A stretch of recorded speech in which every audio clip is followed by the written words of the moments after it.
राधे श्याम।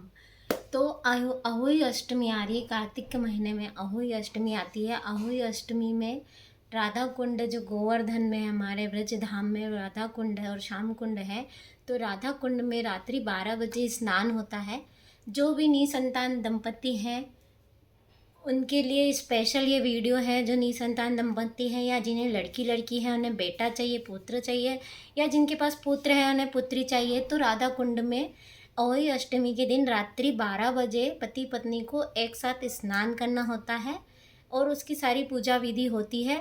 जो है कब है 5 नवंबर को रविवार को रात्रि 12 बजे तारों के छाँव में स्नान होता है रात को 12 बजे।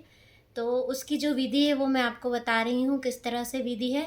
जो भी चाहते हैं कि उन्हें संतान प्राप्ति हो, जो जिन्हें संतान नहीं है संतान के लिए, जिन्हें पुत्र चाहिए पुत्र के लिए, जिन्हें पुत्री चाहिए पुत्री के लिए, राधा रानी बड़ी करुणामयी है। राधा रानी की कृपा से, श्याम सुंदर की कृपा से आपको संतान की प्राप्ति जरूर होगी, पुत्र प्राप्ति होगी। तो मैं आपको बताती हूँ उसके क्या नियम हैं। सबसे पहले तो राधा कुंड में इस बार एक तरफ से वन वे कर दिया है। तो आप अगर जल्दी जाएंगे 4 बजे, दिन में 4 बजे से पहुंच जाएंगे तो 4 बजे तक सारे रास्ते खुले हैं, आप जा सकते हैं। उसके बाद अगर आप लेट होते हैं तो एक तरफ से वन वे कर दिया है, एक तरफ से जाने के लिए और एक तरफ से सिर्फ आने के लिए। तो रात में 12 बजे स्नान की विधि है। राधा कुंड में स्नान होता है। राधा कुंड जो है राधा रानी ने अपने कंगन से बनाया था और जो श्याम कुंड है वो कृष्ण भगवान ने अपनी बंसी से, बांसुरी से बनाया था। तो इस कैसे बनाया था, क्यों बनाया था, इसकी भी आप कहानी सुने। क्योंकि भगवान ने अरिष्टासुर राक्षस को मारा था। अरिष्टासुर आया था सांड के रूप में, नंदी के रूप में। तो राधा रानी ने कहा कि आपने मतलब मारा तो है, आप गोपाल हो के आपने नंदी को मतलब सांड को मारा है, तो आपको दोष लगा है। तो आपको सारे तीर्थों में जाकर भ्रमण करना पड़ेगा और सारे तीर्थों में स्नान करना पड़ेगा। तो भगवान ने बोला कि ठीक है, मैं यहीं पे सारे तीर्थ बुला लेता हूँ। तो भगवान ने अपना बायां पैर जोर से पटका और सभी को बुलाया और उसके बाद बोला, फिर बंसी से अपना कुंड बनाया और सबको बोला कि सारी पवित्र नदियों के जल और सारे पवित्र तीर्थ इसमें समाहित हो जाएं।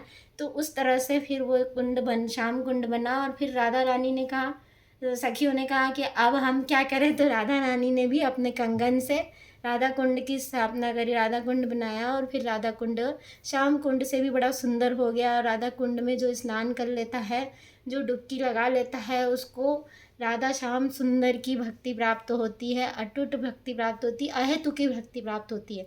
इसलिए राधा कुंड में स्नान जरूर करना चाहिए। तो मैं अब आपको नियम बता रही थी। जो नियम है कि सबसे पहले तो आपको उस दिन व्रत करना पड़ेगा। अहोई अष्टमी के दिन जो पति पत्नी स्नान करने के लिए रात को 12 बजे जाएंगे, उन्हें पहले तो पूरा दिन उपवास करना है, पति को भी और पत्नी को भी। अगर पति नहीं कर पाता है तो वो खाना ले सकता है, पर मगर पत्नी को व्रत करना ज़रूरी है। चाय चाय पी सकती हैं, दूध चाय कॉफ़ी वगैरह ले सकती हैं अगर वो पीती हैं तो। वैसे तो चाय पीना नहीं चाहिए, पर फिर भी अगर पीते हैं तो चाय दूध पी सकते हैं। और पूरा दिन उपवास करना है। फिर रात्रि में पूजन करना है। पूजा करने के बाद पूजन में आपको क्या क्या लगेगा, पूजन में आपको लगेगा राधा रानी का पूरा श्रृंगार का सामान, साड़ी और श्रृंगार का पूरा सामान, पंडित जी की दक्षिणा। और वहाँ पे जो चढ़ता है वो होता है पेठा। कुछ जगह पेठा बोलते हैं, कुछ जगह भूरा कद्दू बोलते हैं, जो ग्रीन कलर का आता है, जिससे पेठा, आगरे का पेठा जो फेमस है, जो पेठा बनता है वो वाला कद्दू या तो आपके यहाँ मिलता है तो आपके यहाँ से लेकर जाएं, या वहाँ भी मिलता है वहाँ से ले सकते हैं। और उसके बाद आपको एक एक्स्ट्रा चीज़ चाहिए, पंचधातु।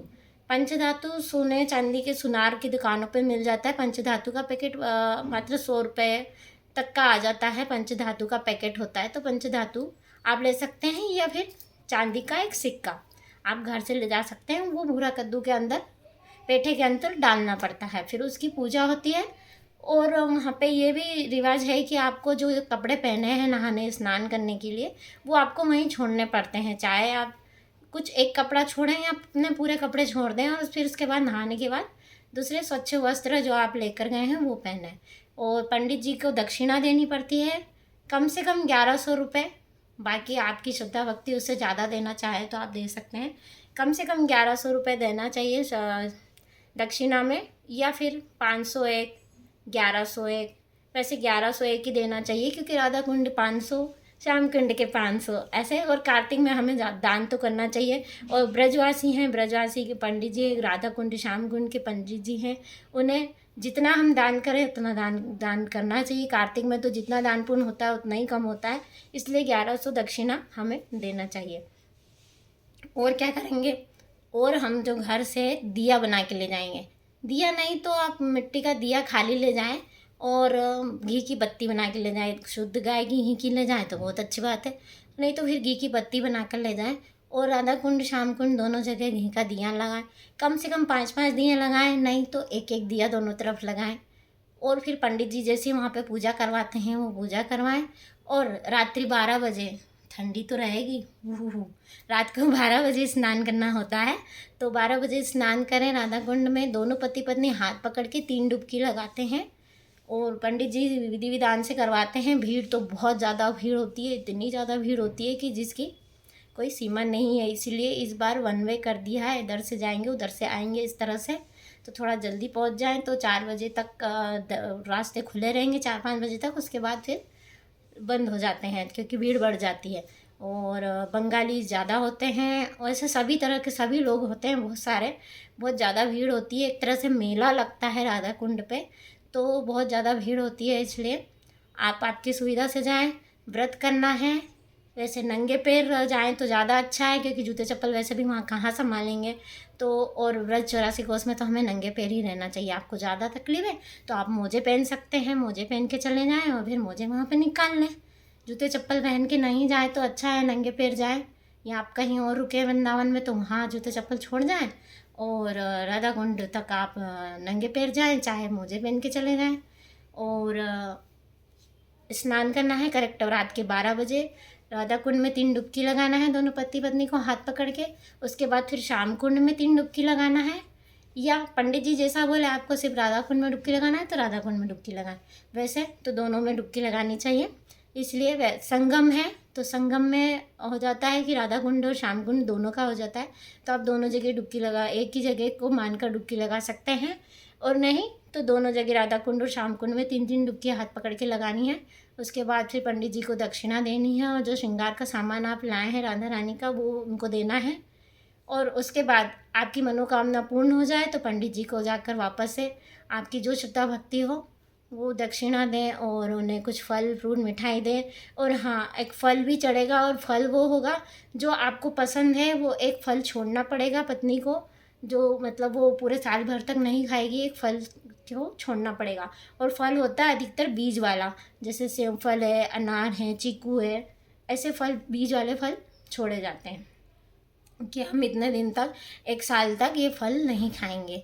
तो इस तरह होती है अहोई अष्टमी। और अहोई अष्टमी का व्रत करना है, व्रत करके पूजा करना है, तारों को अर्घ भी देना है, मतलब स्नान करने के बाद अर्घ भी दे सकते हैं।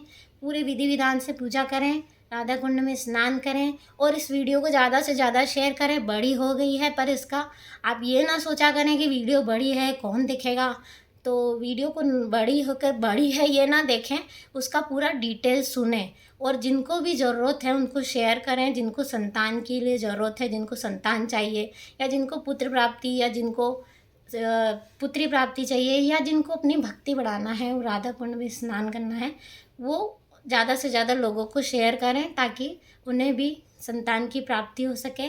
ठीक है, राधे राधे राधे श्याम। राधा कुंड की जय, अहोई अष्टमी की जय, कार्तिक मास की जय, दामोदर मास की जय। हरि बोल, राधे राधे।